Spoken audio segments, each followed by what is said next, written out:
The plea spread across the stars, like a trembling spark drifting through a silent void.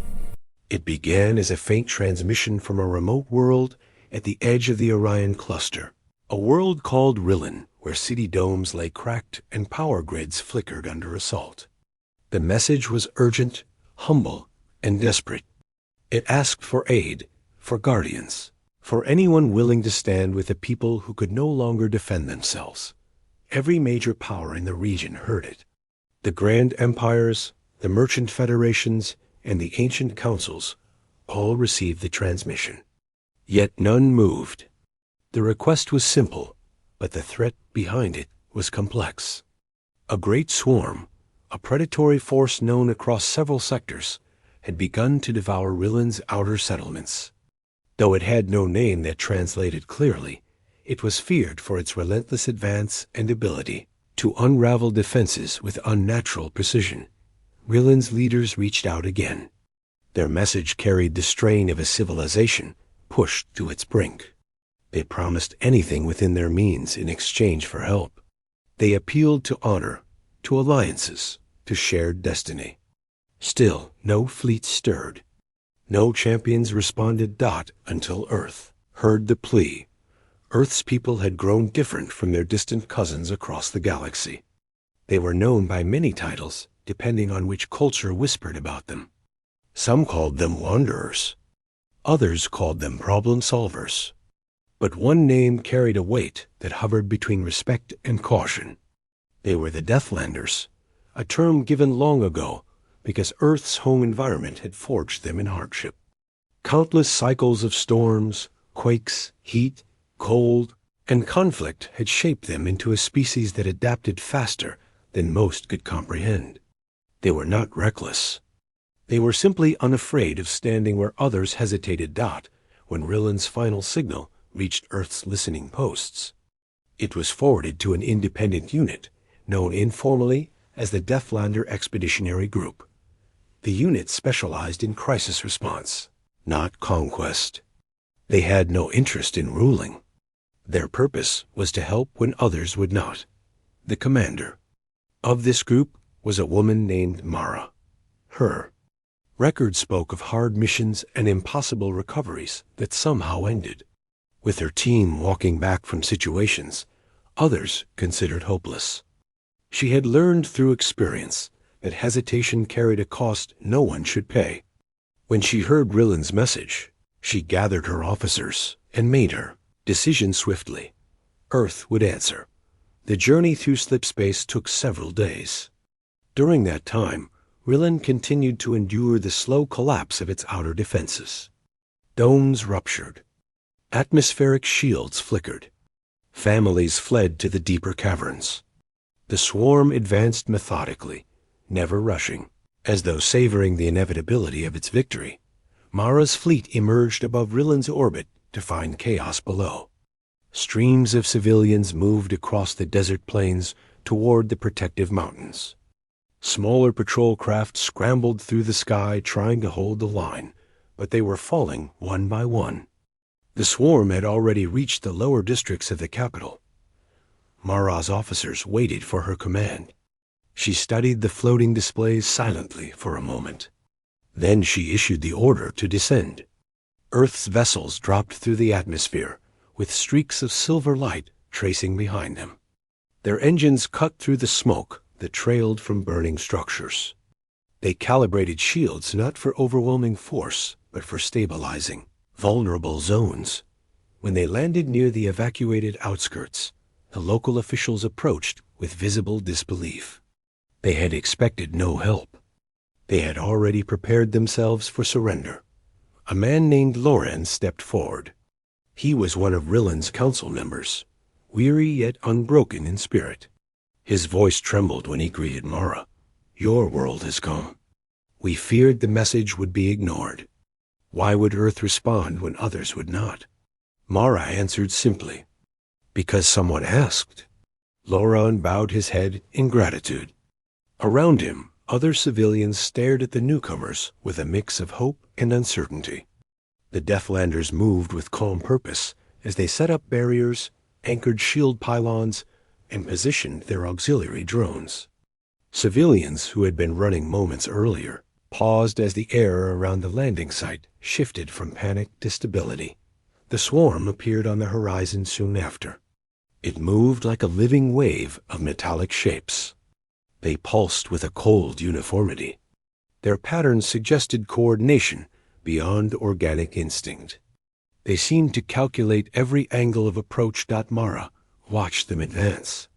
She raised a hand, gesturing her team into formation.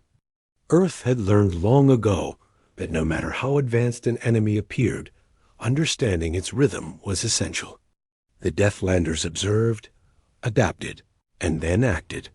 When the swarm reached the first line of barricades, the Earth soldiers stood their ground. Their shields absorbed the initial pulse of energy fired from the swarm's front ranks. The impact shook the dust beneath their feet, but the line did not break. Behind the Earth defenders, Rillan civilians watched through trembling fingers. Mara issued her next command. The Earth fighters advanced with controlled steps. Their movements were synchronized, almost effortless. They applied pressure, not through overwhelming force, but through precise countermeasures. They disrupted the swarm's formation by targeting its relay nodes. They forced its front units to shift direction. They broke its unified march into scattered segments. Rillan witnessed this with astonishment. His world had tried to stand against the swarm for months without a single victory. Yet Earth's defenders had turned the tide in moments. Through strategy and calm focus, the swarm seemed to recognize the shift. It adjusted its posture, attempting to flank. But the Deathlanders were already repositioning. Their drones projected barrier arcs that forced the enemy into narrow channels. As the swarm struggled to reorganize, Mara gave the order to push forward and reclaim the damaged districts. The battle extended through the city streets. Buildings scarred by earlier assaults loomed overhead. Earth's teams navigated the environment with flexibility, using the terrain to shorten engagement distance while limiting the swarm's ability to surround them. Civilians trapped in collapsed structures were escorted to safe zones. Every rescued person strengthened the morale of those who still feared the worst. Hours passed, but Earth's discipline never faltered. The swarm dwindled as its command links fractured under repeated disruption. Eventually, the enemy's central core attempted to retreat toward the canyon ridge beyond the city. Mara recognized this as its attempt to regroup. She coordinated her teams for a final advance to prevent the swarm from rebuilding. Strength, they moved across the ridge under low evening light. The desert winds carried fine grains of sand that glowed in the orange sky. The swarm's core, a towering construct of interlocking plates, waited with motionless precision. It released pulses of energy that scattered across the rocky terrain. Mara's team positioned themselves at multiple elevations, responding not with fear but with clarity. The Deathlanders converged with shields interlocked and signal disruptors aligned. Their coordinated push fractured the core's defenses. Within minutes, the swarm collapsed into silence. Its scattered fragments flickered weakly before fading into dormancy. When the dust settled, Mara signaled her team to stand down. The threat had ended. The ridge grew quiet. The sun dipped behind the horizon. Word of the victory spread across Rillan before the returning soldiers reached the capital. Civilians lined the pathways. Children held small lanterns. Elders raised banners that had not been displayed since their last age of peace. The fear that had gripped the world finally loosened. Rillan approached Mara again. This time, his voice no longer trembled. "You have given us back our future. There is nothing in our treasury that compares to what you have done." Mara shook her head. "Your safety is your reward. Earth did not come for payment. We came because you asked for help, and no one should stand alone." Rillan looked around at his people. Some were crying softly. Some were smiling for the first time in months. He turned back to her. Your world will forever be honored here. You did not only save us, you restored our faith in the galaxy. In the days that followed, Earth's teams worked side by side with Rillan's engineers. They repaired infrastructure. They installed defense systems designed to prevent future incursions. They trained volunteers not to make them soldiers, but to give them confidence in their own resilience. Children gathered around Mara whenever she walked through the restored districts. They asked questions about Earth. They asked why her people traveled so far to help strangers. She answered each question with patience. Hardship teaches a simple truth, she told them. Strength is meant to be shared. Rillan's leaders held a gathering to express their gratitude. They invited Earth's team to the central plaza, where a new monument had been constructed from the remains of the collapsed enemy corps. Instead of celebrating the vanquishing of a foe, the monument honored unity and courage. Its inscription read that hope could cross any distance when carried by those who refused to ignore a cry for help.